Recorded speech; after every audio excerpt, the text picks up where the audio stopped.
कि एउटा सफल एन्टरप्रेन्योर बन्नका लागि एउटा लामो चाहिँ एन्टरप्रेन्योरियल या बिजनेस हाउसको चाहिँ पृष्ठभूमि चाहिन्छ भन्ने जुन मानसिकता वा प्रोफेसन, कुन प्रोफेसनबाट तपाईँहरू आउनुहुन्छ वा कुन ठाउँमा जन्मिनु भएको छ, कस्तो किसिमको वातावरणमा हुर्किनु भयो,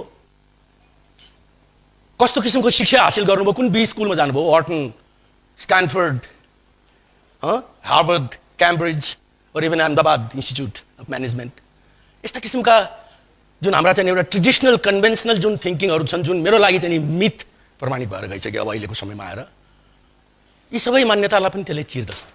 यो कुनै नयाँ कुरा गर्न आएन, म खालि तपाईँहरूलाई सम्झाउँदै खोजिरहेको छु। पहिलो कथा हो एउटा यस्तो केटाको, जो केटाको परिवार चाइनाको एउटा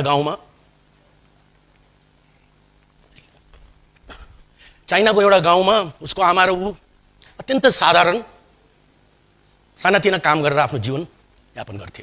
खास भन्ने हो भने आमाले गीत गाउँथिन्, लोकल इन्स्ट्रुमेन्ट बजाएर छोरो सँगसँगै हिँड्थ्यो।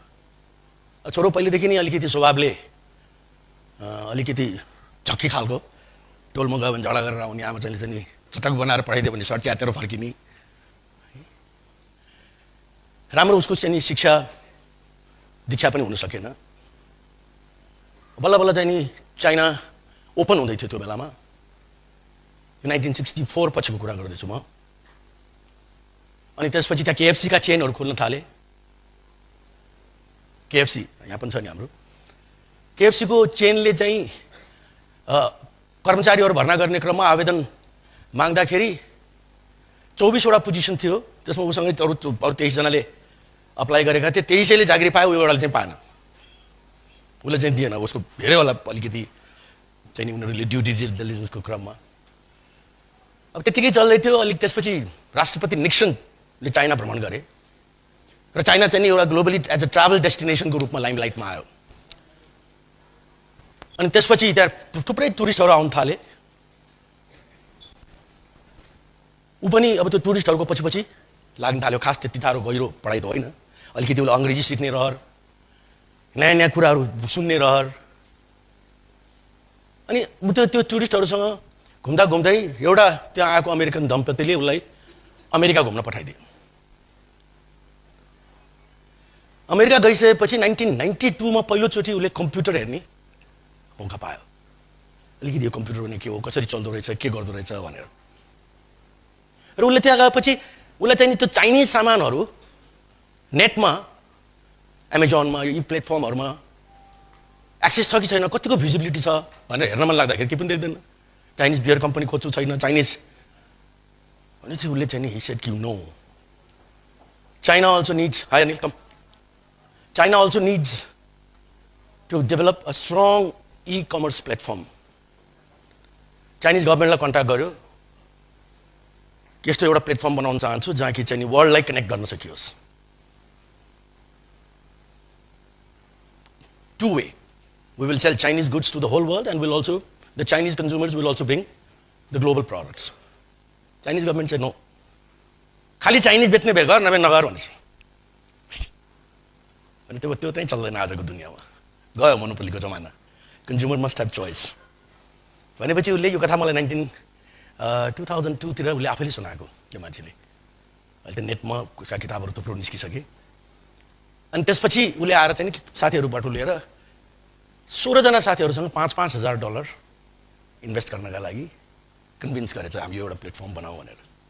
Anyway, to cut the long story short, त्यो कम्पनी आज दुनियाँको सबभन्दा ठुलो ई-कमर्स कम्पनी हो। र म कुरा गरिरहेको छु ज्याक माको। The company is valued at $25 billion today. Jack Ma is a person who comes from a small village in China. मैले अघि जुन तपाईँहरूलाई भने कि एउटा ट्रेडिसनल जुन कन्भेन्सनल मान्यताहरू छन् कि सक्सेसफुल बिजनेसम्यान हुनलाई बिजनेसम्यानकै बच्चा हुनुपर्छ, पढेको हुनुपर्छ, बी स्कुलमा गएको हुनुपर्छ, होइन ब्याङ्कर्सले प्रत्याएको हुनुपर्छ। यी सबै मान्यताहरूलाई हेर्नुभयो भने यो कथालाई चिर्छ। त्यसलाई के हुनुपर्छ भन्नु होला भने कि एउटा नयाँ सोच, एउटा नयाँ थिङ्किङ, कि वेयर इज अ ग्याप।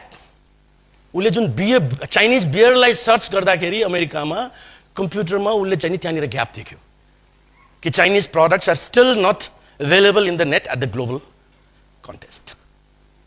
अनि त्यसपछि उसले एउटा सपना देख्यो कि एउटा यस्तो प्लेटफर्म म बनाउँछु कि चाइना त in any case it's considered to be the factory of the world, वर्ल्डको बिगेस्ट म्यानुफ्याक्चरिङ बेसको रूपमा चाइनालाई हेर्छन् मान्छेले। सो भन्दाखेरि how do I connect China with the rest of the world and rest of the world with China, that सपना he dream. के पनि थिएन उसँग, एउटा टुरिस्टले बोलाएको भरमा अमेरिका पुगेको थियो, भर्खर कम्प्युटर हेरेको थियो, क्यापिटल थिएन, सरकारले क्यापिटल दिला भन्ने आशै पनि थिएन। So it's a story about innovation, innovative thinking. It's a story about somebody who was very young with a very different background, no business background, nobody to help him, nobody to guide him. हामी धेरैचोटि आफूलाई त सम्झाउने मान्छे छैन, बताउने मान्छे छैन, ह्यान्डहोल्ड गर्ने मान्छे छैन भनेर पन्छिन खोज्छौँ नि। त्यसोभन्दा ठुलो कुरा ठुलो सपना देख्ने रहर, उसले एउटा ठुलो सपना देख्यो र त्यो सपनालाई आम स्योर पछ्याइरह्यो। चाइनिज गभर्मेन्टले नो भने पनि छोडेन उसले, उसले आफ्नो मान्यतालाई कम्प्रोमाइज गरेन कि होइन वान साइडेड गरेर हेरौँ त। चाइनिज गभर्मेन्टले भनेको छ पहिला, चाइनिज गभर्मेन्टले भने अनुसारमा हामी we try to find shortcuts के in life. So that's Jack Ma. I'll tell you a second story. Second story is also about a place which is nowhere in the radar. उक्रेनको एउटा चाहिँ नि सानो भिलेजको कथा हो। And Ukraine has gone through a major political upheaval. I'm complaining also that Nepal is perpetually political upheaval. Right? And the person I'm talking about also comes from a very, very simple, modest background. यहाँसम्म कि उसले एउटा बेकरीको floor सिप गर्थ्यो। बिस्तारै चाहिँ नि internet कम्प्युटरको संसार व्यापक हुन थालेपछि उक्रेनको एउटा इन्टरनेट कम्पनीमा उसले काम गर्न थाल्यो। फेसबुकले आफ्नो ब्रान्च खोल्दाखेरि त्यहाँ काम गर्छु भनेर आवेदन दियो तर पाएन। तर उसले एउटा कुरा के बुझ्यो भने अब आउने संसार भनेको एप्सको संसार हो। Apps which is very dynamic, which is very flexible, which is very user friendly. ब्ल्याकबेरीको जमाना थियो। People who could afford, it was an expensive way of communication. But BlackBerry, we all know her. I know it's vanished today. I think there may be some people who still belong to the old school, they may still be using. I'm sure you're not, are you? Okay. So it's BlackBerry ko zamana थियो, तर BlackBerry has so many limitations. त्यो एउटा यस्तो किसिमको चाहिँ app develop गर्ने कि जसबाट होल वर्ल्ड कनेक्ट हुन सकोस्, documents, photos, everything freely unrestricted पठाउन सकोस्। And he developed it. His name is John Com, and the app I'm talking about is WhatsApp. Today, 1.2 billion people in the world are connected in WhatsApp. I'm also connected too. If I did not, how many of you use WhatsApp? My God, look at this. There is a John Com here in every one of you. Now, and I can tell you, if there was no WhatsApp, probably I couldn't have traveled 25 days a month and still carry on with my work and business and my social activities, no matter where I am. Anyway, the same company where he could not get a job, Facebook in Ukraine, not even the headquarters, okay, they paid $18 billion to acquire WhatsApp. And all this is a story of what? 5-6 years of innovation. Again, John Com had no business background. He didn't go to Stanford or Harvard. He was not a computer tech whiz kid. He did not have a strong system within the government, both private or government, to support him. Well, the dunya chahi ekdam startup ko dunya cha ma त्यसको बारेमा कुरा गरौँला. There are people with young minds, young ideas लाई support गर्नको लागि कुरेर बसिरहेको जमाना छ अहिले. And all these people that I'm talking to you about are people who belong to your generation. Probably the background of these people is even more modest than many of you here. In terms of the support that you are getting from your family, your own self, in terms of the education that you've had, in terms of the exposure that you've had. किनकि आजको दुनियामा एक्सपोजरको त झन् पहिले त्यो बेला भन्दा पनि jack माले देखेको चाहिँ नि 1992 को कम्प्युटरको संसार, नेटको संसार, गुगलको संसार भन्दा पनि आज फरक छ नि त। अब तेस्रो कथा बताउँछु एउटा। तेस्रो चाहिँ काठमाडौँकै कथा हो। अब काठमाडौँको त्यो रैथाने चोकमा एउटा सानो एउटा मान्छे जन्मियो, बात मालक। र ट्रेडिसनल ऊ चाहिँ अलिकति ट्रेडिसनल फ्यामिली बिजनेस फ्यामिलीबाट आउँथ्यो तर अलिकति ट्रेडिसनल किसिमको बुवा कपडाको बाजे कपडाको व्यापार गर्नुहुन्थ्यो भारतबाट कपडा ल्याउने बुवाले जापानबाट ल्याउनु थाल्नु एउटा सानो सानो त होइन त्यो बेलाको राम्रै डिपार्टमेन्ट स्टोर खुल्यो ल यसलाई चाहिँ नि सम्हालेर यसले बस्यो भने पनि बहुत ठुलो काम हुनेवाला छ भन्ने आश लिएको बाउ बुवाको सपना तब चकनाचुर भयो जब उसले त डिस्को खोल्छु भनेर लाग्यो त्यो अलिकति अनकन्भेन्सनल काम गर्ने बानी भनौँ न बिहान अब डिस्कोमा अरू सब मान्छे चाहिँ भनौँ डिस्को जाने भने रमाइलोकै लागि हो अब डिस्को त छन् more complete he was serious in his whatever he was doing in his own way स्कुलमै पनि टकसप चलाएको थियो माथि 10 वर्षको उमेरमा टिफिनको टाइममा अरू सब फुटबल खेल्ने ऊ चाहिँ टक्क 4-5 जना साथीहरूको सानो इक्विटी हालेर त्यो पाउँ तितौरा बेलुका झोला बोकेर आफ्नो घरमा आइसकेपछि त्यो सारा सामानहरू किन्ने हिसाब किताब गर्ने भोलिपल्ट बिहान फेरि टिफिनको टाइममा it was a learning also हामीलाई एउटा खास त्यो व्यापार गर्नको लागि भनेर गराएको होइन कि मेरो त्यो क्लासमा त्यो एउटा च्यालेन्ज दिएको थियो त्यो हामी त्यो बेलामा गर्थ्यौँ मैले हामी भनेर कुरो खुस्काइदिइहालेँ है एनिवे त्यसपछि चाहिँ मलाई चाहिँ त्यो बेलामा चाहिँ I was always I dreamed of going to Bollywood not to act but Bombay you know that Bombay was a dream city in our region म चार्टर अकाउन्टेन्ट बन्छु तर बम्बेमा गएर बन्छु भन्ने मेरो ठुलो सपना थियो म त्यसको तयारी पनि गरिरहेको थिएँ I was a good student म बोर्डमा 5th भएँ 2029 सालमा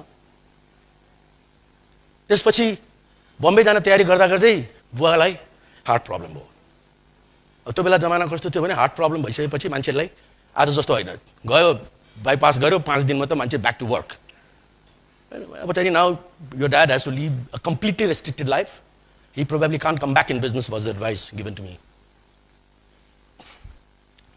त्यसपछि मेरो अचानक ओभरनाइट मेरो दुनियाँ बदलियो डिस्कोदेखि बम्बेसम्म I joined my father's business. We did not have a big organization. It was a very mediocre organization भन्ने नै थिएन दुईटा डेस्क भएको अफिस थियो अब I had the choice कि म त्यो पसलमा अरुण इम्पोरियमको काउन्टर पछाडि बसेर आनन्दसँग कि राम्रै थियो राम्रो चलेको थियो इन्डियाबाट सबै मान्छेहरू आएर सबभन्दा पहिला पशुपतिनाथ जान्थे त्यसपछि अरुण इम्पोरियम आउँथे it had a very good name अरे इन्डियामा त्यो बेलामा फेरि India was a closed economy इन्डियाका मान्छेहरू सपिङ गर्नलाई नेपाल आउँथे क्यासिनो जानको लागि नेपाल आउँथे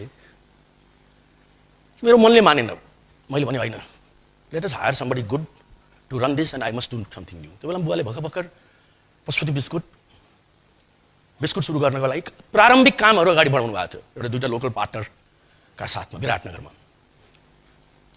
लामो कथा छ धेरै तपाईँहरूले पढि पनि सक्नुभयो होला म त्यसपछि मैले त्यतातिर ध्यान दिन थालेँ ठुलो सङ्घर्ष सहनु पर्यो र त्यसमा पनि बिस्कुट फ्याक्ट्रीको उत्पादन आउनुभन्दा अगाडि मेरो ध्यान चाहिँ नि नेपालमा त्यसको बिक्री व्यवस्थापन कसरी बढाउनु भन्दा पनि वाइ नट नर्थ इस्ट भन्ने मैले देख्न थालेँ नर्थ इस्ट भनेपछि इन्डियाका ती 7 स्टेट्स आसामदेखि यो Meghalaya Mizoram Arunachal Pradesh you know this is a very neglected part of India within India त्यो सुरुदेखि नै त्यो 1946 देखि नै पर्पेचुअली कुनै न कुनै प्रकारको इन्सर्जेन्सी भइरहेको हुनाले इन्डियन कर्पोरेट्सहरू पनि त्यहाँ हतपत जान चाहँदैनन् त्यो it is called a part of the eastern circuit of India where they east भन्ने बित्तिकै उनीहरू क्यालकाटामा बढ्ता फोकस गर्छन् सजिलो भनेपछि आई ह्याड द्याट इन्क्लिनेसन म किन यङ बेलामा कलेजमा पढ्दाखेरि दार्जिलिङ गइरहन्थेँ बराबर विराटनगरमा त्यो फ्याक्ट्री बनाउने क्रममा पनि गइरहन्थेँ म त्यो बिस्कुटलाई सबभन्दा भुटान भयो त्यतातिर प्रवर्धन गर्न थालेँ आफूले गएर डिस्ट्रिब्युटर्सहरू अपोइन्ट गर्ने प्रमोट गर्ने and very soon it became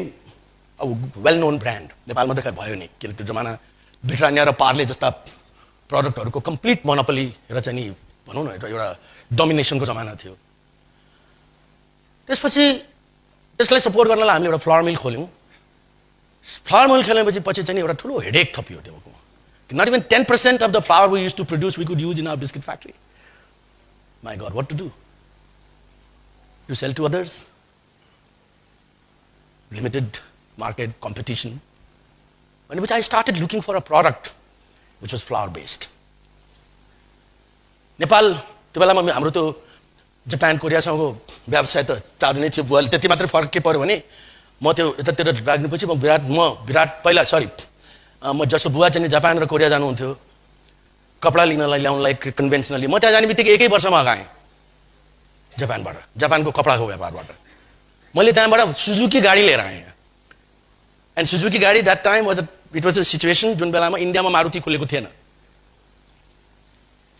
र सुजुकी कम्पनीले अर्को के गर्यो भने यो त कपडाको व्यापार गर्ने भर्खरको ठिटो सुजुकी गाडीको डिस्ट्रिब्युसन गर्छु भन्छ ल यसलाई चाहिँ नि दिन त दिनु पर्यो मैले पनि विभिन्न तिडम लगाएँ त्यहाँनिर कन्भिन्स गरेँ सम्झाएँ त 4वटा अरू डिस्ट्रिब्युटर हुनाइदियो मेरो साथमा कि यो 5 जनाले तिमीहरूले 6 महिना फ्रीली कम्पिटिसन गरेर whoever sells the most will get it भनेर हेर्नुहोस् है एक त कम्प्लिटली न्यू त्यो 6 महिनाको टाइम हुनाइदिएको छ त्यसमाथि 4वटा कम्पिटिसन हुनाइ भाइ कति how much of time are you giving me रिलिजी और how much of time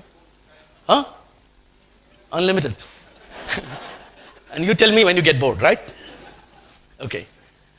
So, अनि त्यसपछि आएर घर घर चिनेको सबै जान मान्छेहरू नाथा गोता सबलाई एउटा गाडी लिदिनुस् भाइ बरु 6 महिनापछि फिर्ता किन्नु पर्यो मै किन्नुला भनेर 80,000 रुपैयाँमा गाडी बेच्छु 800 cc को सानो. So anyway, then when that led to Panasonic, which became a national issue in the politics in parliament सम्म पनि. Not that there was anything wrong, people didn't want to listen to radio or radio cassette, but the problem was it was linked to politics. Like everything else in our country. And the politics ले धेरै त्यसको अर्कै पृष्ठभूमि छ म त्यता जान चाहन्न. त्यसपछि म यही क्रममा ट्राभल गर्ने क्रममा आउँदाखेरि त्रिभुवन अन्तर्राष्ट्रिय विमानस्थलको ब्यागेज बेल्टमा जहिले पनि कार्टुनहरू देख्दै जाउँछु. त्यो बेलामा थाईको फ्लाइट चलिसक्यो थियो. नेपाल एयरलाइन्स पनि जान्थ्यो ब्याङ्कक, थाई इन्टरनेसनल पनि नेपाल आउँथ्यो. नेपालीहरू जान थालिसकेका थिए. पहिला त्यो बेलामा इन्डियाभन्दा बढ्ता नेपालमा सक्नेहरू चाहिँ मेडिकल पर्पजको लागि ब्याङ्कक जान्थे. अनि आई स्टार्टेड सिइङ कि this it's amazing. What is this one? Like, these are Thai instant noodles. And everybody, all Nepalese who go there, they love it. That was the simple message. I immediately got the idea. I have flour. Here there are people who love it. And they're Thailand. Which is not too far. Next, I took a flight, went and met that company. And somehow pleaded, let's do a joint venture. No, not in Nepal. Well, let's do a collaboration. No. Then please come and visit and help me. And the honor came, I took him around. 2 दिन बडा उसको चाकरी साकरी गरेर उसलाई जसरी भन्छ चित्त बुझाउँला भनेर बुझाएर लास्टमा त यो त यहाँ चल्नेवाला कामै होइन. म त गर्दैन तिमी पनि नगर भनेर सल्लाह दिन्छ बा मलाई. अब म पनि तर के भन्नु अब सुरुदेखि नै सुन्ने सबको गर्ने आफ्नो मनको भन्छ नि. त्यो बानी भएपछि मैले no. Okay, then Mr. Titi Pongsi was his name. I said, you just teach my people and me the know-how of how to make it, and also give me some support system in terms of setting up the factory with some technical fees. And I said, can I produce it under the same brand? Why? He said, no problem, go ahead. But I said, I may sell. No problem. It was like a mom and pop shop in Thailand. So I started. That's how YY was born. Okay. Today, YY is produced both in India and Nepal in 22 plants. As I talk to you, we are building factories in Serbia to sell to the East European countries, in Saudi to sell to the entire Middle East, in Kenya, Kenyan government invited us for selling in the East African market, and Bangladesh. Of course, India, we have a 25% market share. We sell 2.2 billion packets, which is 2% of the world's noodle market. And you know one more thing which is very unique and important? All these operations are run by Nepalese. All these 8 factories in India are run by Nepalese. All these projects that I'm talking about, they are being driven by Nepalese. So when it's a Nepalese entrepreneurship, Nepalese managerial skills, we are as good as anybody else, if not better, provided you have a good commander, provided your vision is clear, provided you know exactly where you want to be.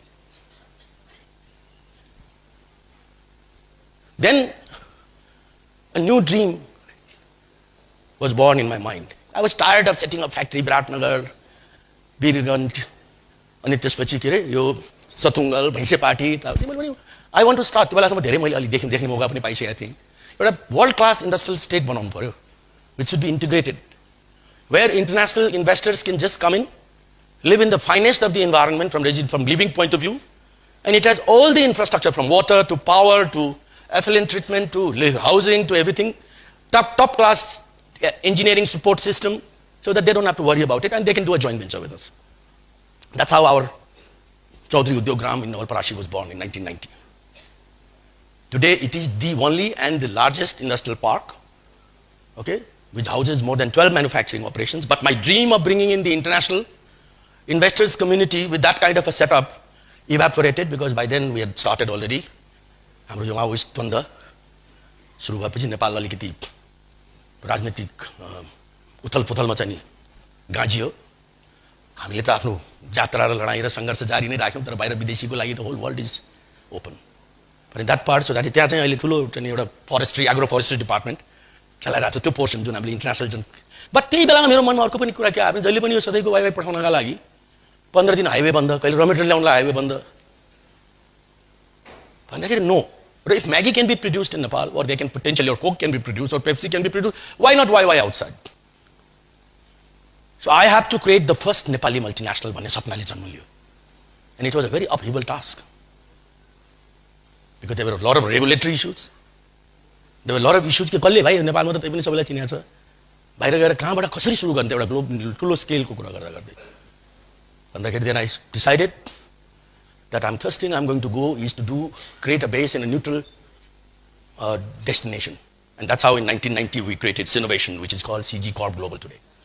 And I started spending more than 183 days of my time, okay, when my children were still very small.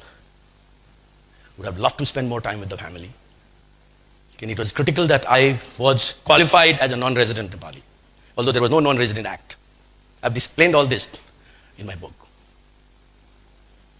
So we started, and I started talking to different people, and I selected hospitality as one of the major areas of growth. You know why? Because it requires very limited organization. You can partner with hotel companies. And second, the rules of the games are same. Whether you open a hotel in Maldives or you open a hotel in New York, the rules of the games are same. Managerial skills are same, okay? By and large, guest profile, the way you market your product is same, etc., etc. I don't want to get into the detail. I partnered with Taj. And to my good fortune, Taj was going through a major problem that time. So we negotiated in today's context, it may sound not that easy, but somehow we negotiated a pretty equitable kind of a partnership. Somebody from Raithani toll of Kathmandu with textile background did a 50-50 joint venture with Taj to transform their hotels in Maldives and Sri Lanka. Today we are the largest partner of Taj, with a number of wildlife safaris, including the one which we opened recently in Meghalaya. Starting from, the Taj Asia has grown. It's there in Malaysia, it's in Thailand, in Phuket, it's under construction. And we subsequently decided to go on our own under different brands. Zinc is one of them. And we also started to partner with other brand companies. So today we run or own or partner more than 90 hotels worldwide. All the way from New York to India to Dubai and Africa. Africa we are opening next week. You must have seen in the media. Taj in Dubai is under construction.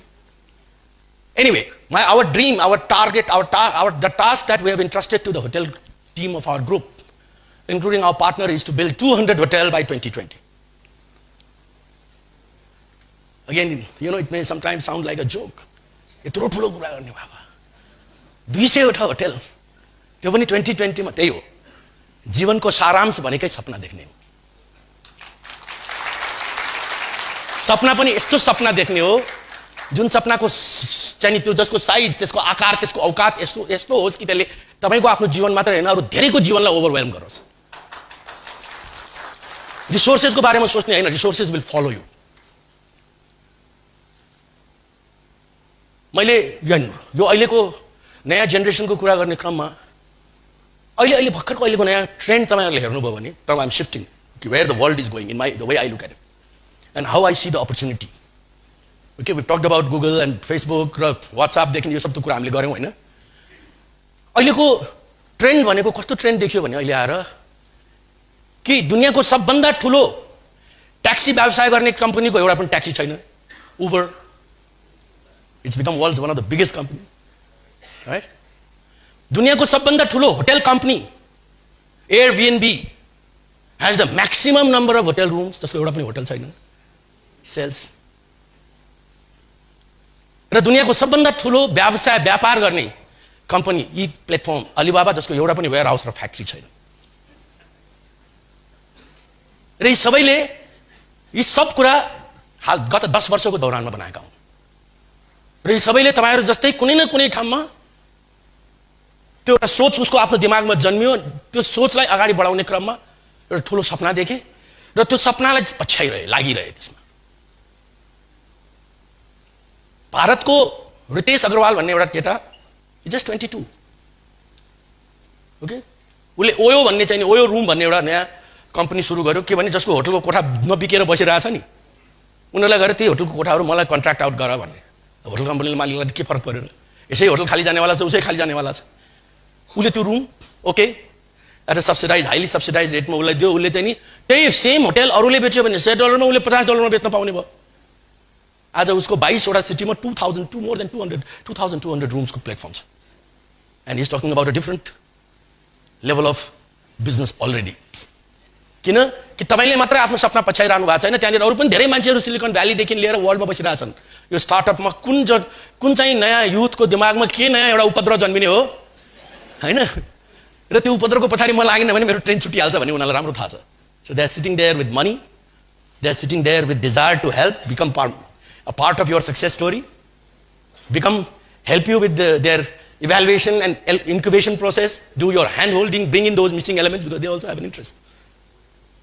यो तीनटै कुराको मैले जुन कुरा गरेँ, motor नभएको, taxi company, माल नभएको, warehouse नभएको, trading platform, hotel own नगरेको, कोठा ओन नगरेको सबभन्दा ठुलो के चीज कमन छ त? What is common? Okay, let's discuss that. Okay, first thing is technology. These are all technology, tech-driven ideas. Huh? Why tech? Because tech doesn't know any political or geographical boundaries. You can be based anywhere in the world and you can sell anywhere in the world. Second, they identified problem as well as opportunity on both ends. For instance, Uber, लेके identify गर्यो भने there are a lot of people who are sitting at home with car unused. Motor पनि छ, अब आफ्नै taxi company खोलौँ, धेरै कुरो चाहिन्छ, आफूलाई फुर्सद पनि छ, दिनभरि त आफ्नै पर्सनल निजी प्रयोगको लागि गाडी चाहिँदैन हैन। त्यस्तै कन्ज्युमर जान खोजिरहेछ, ट्याक्सी चढौँ है, ट्याक्सी चढेर आएछ भन्ला भन्ने, विभिन्न प्रकारका चाहिँ गाडीहरू एकदम प्राइभेटली टक्क चाहिँ नि र चाहिँ नि अलिकति कस्ट इफेक्टिभ अफोर्डेबल। हेर्नुहोस् है, त्यो दुईटाको जवाब के त भन्दाखेरि Uber created a platform where they connected those with cars and desire to earn some extra money with those who are traveling all the time and who need car then and there. Nice car, privately driven private car. So it's about connectivity. Okay? Third, and the most important in my opinion, is the convenience of the consumer factor. Where I can tell you that there is no substitute to that. Today's consumer is far more intelligent than anybody else. The whole world is in their palm. आजको consumer, त्यो कन्ज्युमरलाई के कुराले पुगिरहेको छैन, के कुरो कम छ, के कुरा चाहिँ नपाएको हुनाले होला अझ पनि इन्कन्भिनियन्स भइरहेछ, त्यो आइडेन्टिफाई गर्न सक्नु र त्यसको अफोर्डेबल सोलुसन दिन सक्नु नै अहिलेको इनोभेसन हो. You should dream such a dream that should not let you go to sleep. You should continue to chase your dream. You should continue. Sapna hernos, pachai hernos. I think I've more or less shared my humble thoughts based on my own experience. And I want to invite all of you to get into this beautiful journey, the journey that an entrepreneur, that a manager, manager, what a manager does, an entrepreneur dreams and a manager puts all the resources together. Don't worry, Anil, there is a time that's coming when there will not be all banking transactions will be done, but they will not own a bank. Banks will only be a service provider, backdoor. Right? I think that's the trend. So, please dream. There is nothing that can stop you. Okay? Don't complain. My enabling environment is not good, politics is not good. Last before I go, the South Asian environment, what grows? What progresses the most? I'll give you an example. In India became world's one of the largest, probably the largest technology provider, software provider in the 90s, right? Companies like Infosys and Wipros were born, TCS, who ruled Silicon Valley. And suddenly, when it had become so big, Indian government realized, my God, we've not been able to regulate it. I नहीं बनाउन जानेन रे कसरी control गर्ने मान्छेको दिमागलाई त यसले बाँध्न सक्दैन नि नारायण मूर्ति र उसको पार्टनर्सले अमेरिकामा बसेर सफ्टवेयर डेभलप गर्न थालिसक्यो त्यहाँ बेचेको यहाँ आएर चाहिँ फिलिपिन्सको चाहिँ ब्याक अफिसमा चाहिँ पुरा आउटसोर्सिङ गर्न थालिसक्यो उ आफ्नो ऐन बनाउनैमा लागिरहेछ भनेपछि हाम्रो यहाँको पनि स्थिति त्यस्तै छ don't worry about it okay if you have a dream if you have an idea that idea you can take it